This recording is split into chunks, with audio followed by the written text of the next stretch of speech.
World's Nature। अस्विकन। यह video केवल मनोरंजन के उद्देश्य से बनाया गया है। इसे गंभीरता से या वास्तविकता के प्रतिबिंब के रूप में नहीं लिया जाना चाहिए। कृपया इस वीडियो को सावधानी से देखें। ओइजा बोर्ड और खतरनाक भूत। सुमसाम जंगल के हरे भरे पत्तों से भरे ऊंचे पेड़ों के बीच बसी हुई और प्राचीन रहस्य की आभा में डूबी हुई एक पुरानी सटी हुई झोपड़ी खड़ी थी। इसकी पुरानी लकड़ी एक बीते हुए युग की कहानियों को फुसफुसा रही थी। इसकी खिड़कियां खाली आंखों की तरह दुनिया को देखती हैं। उनकी निगाहें भूली हुई यादों और सुनहरे सपनों के दायरे में खो जाती है। शिखा, एक युवा लड़की जिसकी आंखें जंगल की तरह गहरी है और प्राचीन बांस के पेड़ों की तरह लचीली भावना है जो उसे आश्रय देते हैं, जंगल में भटकती है। उसके कदम एक अदृश्य शक्ति द्वारा खींचे जाते हैं। एक अदम्य जिज्ञासा उसे रहस्यमय कुटिया की ओर खींचती है। जैसे जैसे वह पास आई, उसकी रीढ़ में एक पूर्वाभास की भावना जाग उठी, एक ठंडी फुसफुसाहट जिसने उसे इसकी दीवारों के भीतर गहरे दबे रहस्यों के बारे में चेतावनी दी, ऐसे रहस्य जो उजागर होने के लिए उत्सुक थे। कुटिया में छाई अशुभ छाया से विचलित हुए बिना शिखा ने चरमराते दरवाजे को धक्का दिया, जिसके दरवाजे विरोध में कराह रहे थे, और वह मंद रोशनी वाले अंदरूनी हिस्से में चली गई। बासी हवा की एक लहर उसके ऊपर से बह गई, जो अपने साथ भूले हुए समय की गंध और लंबे समय से चली आ रही आत्माओं का एहसास लेकर आई। गंदी खिड़कियों से छनकर आने वाली सूरज की धुंधली किरणों में धूल के कण नाच रहे थे, जिससे उसकी आंखों पर भयानक छायाएं पड़ रही थी। जैसे ही वह कुटिया में गहराई तक गई, उसकी नजर फटे हुए कपड़ों के ढेर के नीचे छिपी एक वस्तु पर पड़ी, एक ऐसी वस्तु जिसने उसकी रीढ़ में सिहरन पैदा कर दी, एक पुराना धूल भरा ओइजा बोर्ड। इसकी सतह पर प्रतीकों और अक्षरों को उकेरा गया था, जिनमें प्रत्येक मानव समझ से परे एक दायरे का द्वार था। एक अजीब आकर्षण ने शिखा को जकड़ लिया, एक अजीब जिज्ञासा जिसने उस बोर्ड के भीतर छिपे रहस्यों का पता लगाने के लिए उसे प्रेरित किया। शिखा के पिता, जो एक दयालु और सज्जन व्यक्ति थे, उनका कुछ महीने पहले निधन हो गया था, जिससे उसके दिल में एक खालीपन आ गया था, जो अनुत्तरित सवालों से उसका मन बेचैन कर रहा था।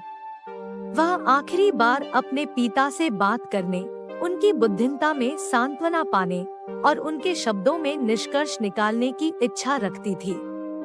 ओइजा बोर्ड ने आध्यात्मिक दुनिया के साथ संचार के अपने वादे के साथ खुद को एक अनूठा प्रलोभन दिखाया।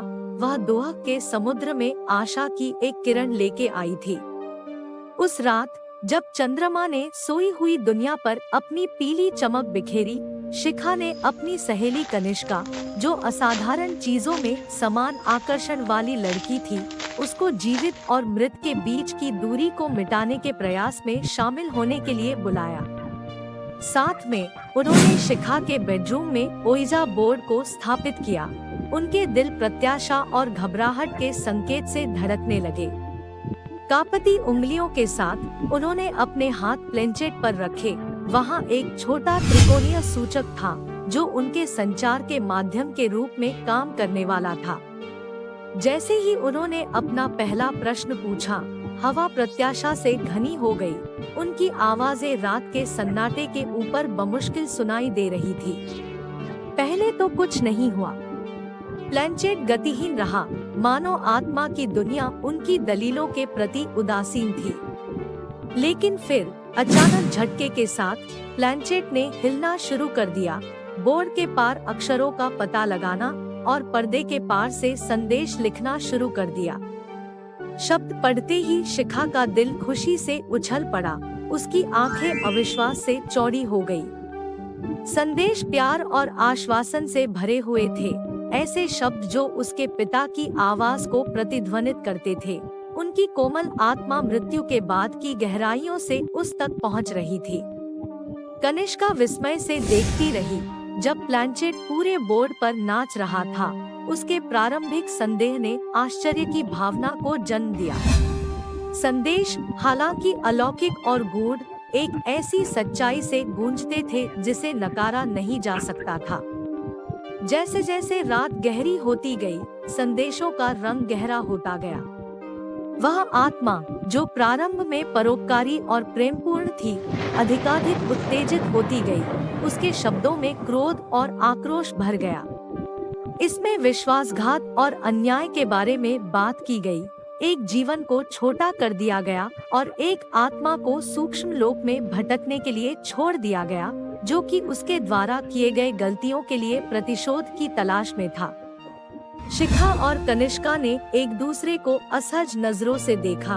उनके शुरुआती उत्साह की जगह डर की बढ़ती भावना ने ले ली।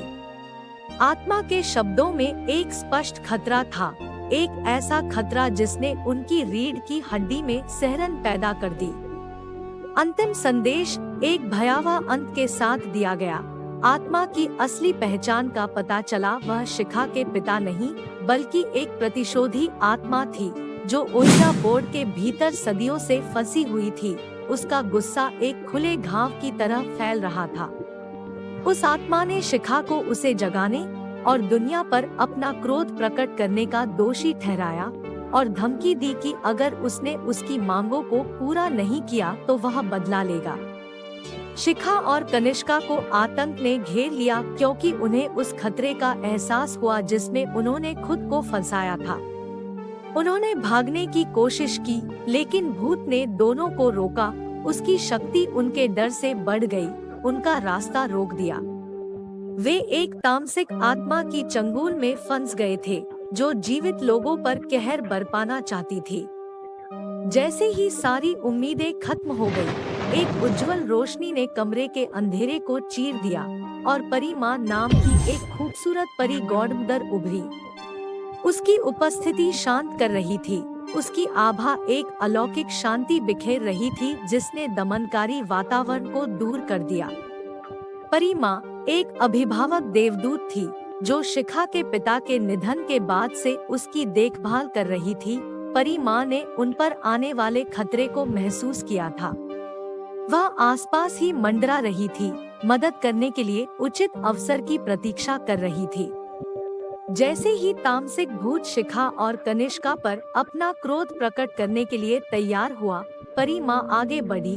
उनकी आवाज एक सौम्य धुन की तरह थी, जिसने उनके डर को शांत किया और आशा की भावना पैदा की। उसने भूत का सामना किया। उसके शब्द ज्ञान और शक्ति से युक्त थे। उसे आत्मा की दुनिया के नियमों और उसके कार्यों के परिणामों की याद दिलाते थे। भूत, जो शुरू में उद्दंड था, परी माँ के शक्ति के बोझ तले दब गया। इसमें उसकी शक्ति दैवीय क्षेत्र से उसके संबंध को कम करके आका था। परी माँ ने अपनी कलाई के झटके से शुद्ध प्रकाश का एक झिलमिलाता गोला निर्माण किया। उसकी चमक अंधेरे को भेद रही थी और कमरे में व्याप्त छाया को गायब कर रही थी। प्रकाश और परी माँ की इच्छा शक्ति से कमजोर हुए भूत को जब ओइजा बोर्ड की गहराई में वापस जाने के लिए मजबूर किया गया, तो उसने एक तीखी चीख निकाली। उसकी शक्ति कम हो गई, प्रतिशोध की उसकी प्यास बुझ गई। परी माँ ने शिखा और कनिष्का की ओर देखा।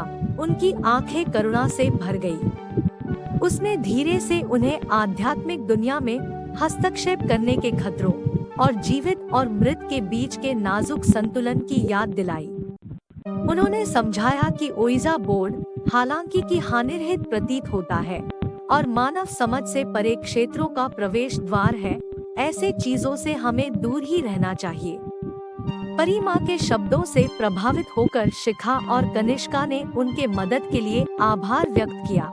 उनके डर की जगह ब्रह्मांड को नियंत्रित करने वाली अदृश्य शक्तियों के प्रति गहरा सम्मान पैदा हो गया। उन्होंने जीवन और मृत्यु के बीच की सीमाओं का सम्मान करने, आध्यात्मिक दुनिया के साथ फिर कभी छेड़छाड़ नहीं करने का वादा किया। उनकी समझ से संतुष्ट होकर परी माँ ने उन्हें एक जादुई ताबीज दिया, जो उनकी सुरक्षा का प्रतीक था और भौतिक और आध्यात्मिक क्षेत्रों के बीच नाजुक संतुलन की याद दिलाता था। परी माँ ने उन्हें आश्वासन दिया कि वह हमेशा एक अभिभावक देवदूत के रूप में उन पर नजर रखेगी और जीवन की चुनौतियों के दौरान उनका मार्गदर्शन करेगी। जैसे ही भोर की पहली किरणों ने अंधेरे को चीरा, परी माँ गायब हो गई और अपने पीछे शांति का एहसास छोड़ गई। शिखा और कनिष्का ने अपने दिलों में नवप्राप्त ज्ञान के साथ और कृतज्ञता से भरे हुए मन से ओइजा बोर्ड को सावधानी पूर्वक पैक किया और इसे गहरे जंगल के भीतर दफनाने की कसम खाई, उन लोगों की पहुंच से दूर जो इसकी शक्ति का दुरुपयोग करेंगे। उस दिन के बाद से शिखा ने अपने दिल में परी माँ के साथ अपनी मुलाकात की याद को बरकरार रखा, जो उस पर नजर रखने वाली अनदेखी ताकतों और जीवित और मृत के बीच के नाजुक संतुलन की याद दिलाती थी। उसने आध्यात्मिक दुनिया की सीमाओं का सम्मान करना और अलौकिक तरीकों से उत्तर खोजने के बजाय अपने पिता की यादों में सांत्वना पाना सीखा। और इस तरह शिखा अपने जीवन में आगे बढ़ी, उसकी आत्मा उसके अनुभवों से मजबूत हुई।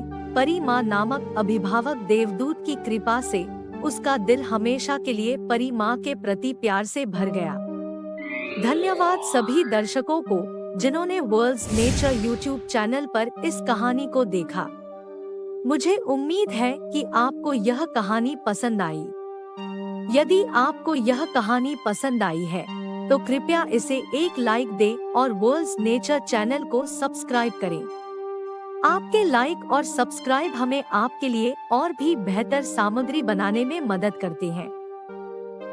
सावधान रहें और अलविदा।